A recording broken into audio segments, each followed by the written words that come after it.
Dear student अस्सलाम वालेकुम। यकीनन आप लोग ठीक होंगे और आपने मेरा लास्ट वाला लेक्चर देखा होगा जिसमें अंदर हमने पॉपुलेशन और कम्युनिटी का बात की है कि पॉपुलेशन क्या है, कम्युनिटी क्या है, पॉपुलेशन के एट्रीब्यूट्स क्या आते हैं। इस लेक्चर के अंदर जो हमने डिस्कस करना है वो करना है हमने लिविंग वर्ल्ड इन स्पेस। देखिए लिविंग वर्ल्ड से क्या मुराद होती है। पहली बात तो ये है कि हमें समझना है कि लिविंग वर्ल्ड से क्या मुराद है। लिविंग वर्ल्ड से मुराद ये है द वर्ल्ड अराउंड अस, वो दुनिया जो हमारे गिर्द मौजूद है वो लिविंग वर्ल्ड है। उसके अंदर जितने भी प्लांट्स मौजूद हैं, ठीक हो गया, जितने भी एनिमल मौजूद हैं, जितने भी माइक्रो बैक्टीरिया वगैरह मौजूद हैं, यानी कि जितने भी जानदार हमारे इर्द गिर्द मौजूद होते हैं वो हमारी क्या कहलाते हैं, वो हमारी लिविंग वर्ल्ड कहलाते हैं। तो मैं कह सकता हूं कि all kind of biomass which is present around us is called as living world. अब हमारा टॉपिक क्या है, वो टॉपिक है कि लिविंग वर्ल्ड इन स्पेस से क्या मुराद है। स्पेस से मुराद यहाँ पे हम खिला नहीं लेंगे, स्पेस से मुराद लेंगे वो जगह जहाँ पर आहिस्ता आहिस्ता क्या हुआ, जहाँ पर आहिस्ता आहिस्ता जो है वो पॉपुलेशन मुख्तलिफ जानदारों की बढ़ती चलेगी, ऑक्यूपाइड होती गई, और फिर उस पर क्लाइमेट और इन्वायरमेंट ने क्या किया, वो इफेक्ट किया। हम उसे कह सकते हैं कि जियोलॉजिकल उस पर क्या हुआ, इफेक्ट हुए, तो हम उसको डिस्कस करेंगे। तो लिविंग वर्ल्ड इन स्पेस को हम डिफाइन करेंगे, छोटी सी डेफिनेशन बनाई है उसे देखेंगे। The process of increase, the process of increase number of organism in the world, दुनिया में जो जानदारों की तादाद बढ़ने का अमल है with the passage of time, वक्त के साथ, from its origin to this planet.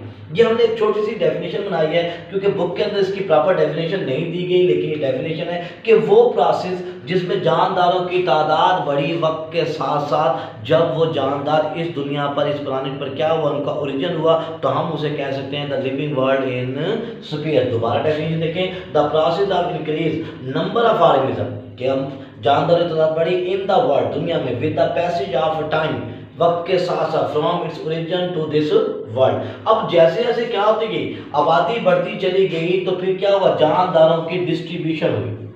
अब जानदारों की डिफरेंट डिस्ट्रीब्यूशन हुई डिफरेंट जियोग्राफिकल रीजन के अंदर। अब जियोग्राफिकल जब रीजन के अंदर उनकी डिस्ट्रीब्यूशन हुई, तो उस डिस्ट्रीब्यूशन की वजह से, उनके फैलाव की वजह से, वहां पर जो जियोग्राफिकल फैक्टर थे, टेम्परेचर था, ठीक है ना, उसके अलावा ह्यूमिडिटी थी, एयर थी, सॉइल थी, जो भी फैक्टर वहां पे मौजूद थे, उन फैक्टर ने क्या किया, उन जानदारों पे इफेक्ट डाला।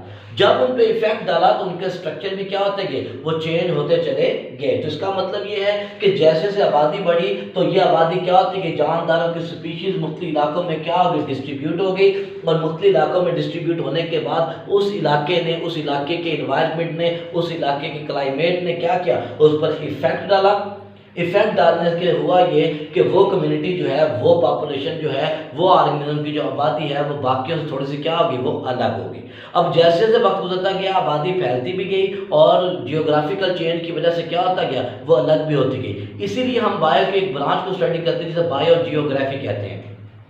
The distribution of organism in different geological region, कि ज़मीन के मुख्तलिफ इलाकों के अंदर जानदारों का पाया जाना असल में क्या कहलाता है, बायो जियोग्राफी कहलाता है, उसको स्टडी करना कहलाता है। अब इसीलिए हमने इसे स्टडी करने के लिए क्या बनाते हैं, हम बायोम बनाते हैं। क्या बनाते हैं बेटा, बायोम। बायोम क्या होता है, biome is a large regional community, एक बड़ी इलाकाई कम्युनिटी है। Community a collection of different population, जिसमें पॉपुलेशन क्या करे, इंटरेक्ट कर रही है। A large regional community primarily determined, जिसको डिटरमिन किया जा सकता है बाय इट्स क्लाइमेट, यानी कि हमारे पास हम कह सकते हैं कि एक बड़ी इलाकाई कम्युनिटी जो उसके क्लाइमेट की वजह से हम उसको डिटरमिन कर सके, उसके कैरेक्टरिस्टिक को जान सके, हम उसे बायोम कहते हैं। अब दो लफ्ज इस्तेमाल होते हैं, एक लफ्ज होता है वेदर, एक लफ्ज होता है क्लाइमेट।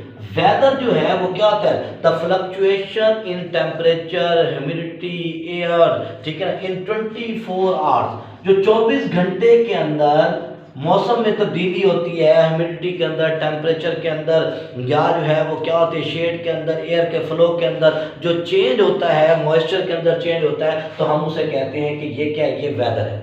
क्लाइमेट जो है ये क्या होता है, द ओवरऑल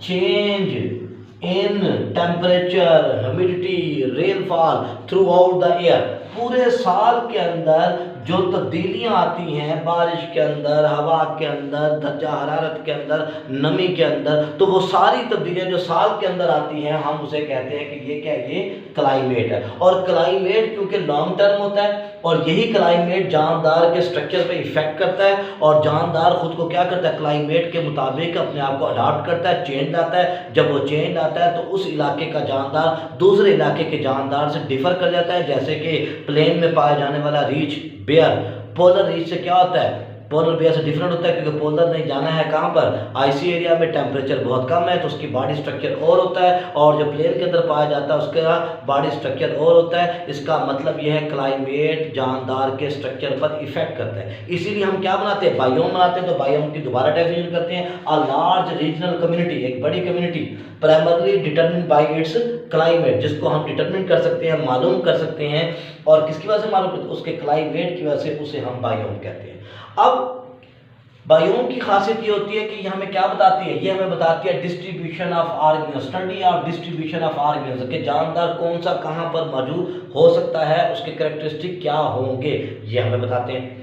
फिर major kind of plant determine the other plant, जो मेजर काइंड ऑफ प्लांट है वो बता सकते हैं जिस इलाके में मेजर प्लांट है, जिस रीजन के अंदर, तो हम बता सकते हैं कि यहाँ पे मेजर प्लांट ये हैं और इनकी वजह से ये प्लांट वहाँ पर ग्रो कर सकते हैं। और प्लांट को कलेक्टिवली टर्म इस्तेमाल करते हैं हम फ्लोरा, तो हम फ्लोरा को डिटरमिन कर सकते हैं, मेजर फ्लोरा को अगर हमें मालूम हो तो उससे हम माइनर फ्लोरा को भी डिटरमिन कर सकते हैं। इस तरह same with the animal, animal के साथ भी होता है कि हमारे पास जो एनिमल होते हैं हम उसकी मदद से, फाना की मदद से मालूम कर सकते हैं कौन सा जानदार कहाँ पे मौजूद है। जैसे मैंने अभी आपको पोलर बेयर और प्लेन के बेयर के अंदर क्या बताया, वो फर्क बताया है। फिर दुनिया के अंदर जो मेजर बायोम मौजूद हैं वो फॉरेस्ट है, आपको मालूम है 30% हमारी ज़मीन का क्या है, वो फॉरेस्ट है। ये एक क्या है, बड़ा लार्ज के अंदर क्या है, बायोम है। इसके अलावा ग्रास लैंड है, डेजर्ट हैं, ये भी क्या है, ये भी बायोम है। जैसे कि मैं जिस इलाके से मौजूद हूँ, ये मियाँ वाली मुजफ्फरगढ़ वगैरह का जो इलाका है, ये असल में थल का इलाका है, तो ये एक डेजर्ट का इलाका है। तो यहाँ पे क्या होता है, यहाँ पे बायोम कौन सा है, वो डेजर्ट वाला बायोम मौजूद होता है। तो लिविंग वर्ल्ड इन स्पेस से मुराद ये है कि वक्त के साथ आबादी में इजाफा होना,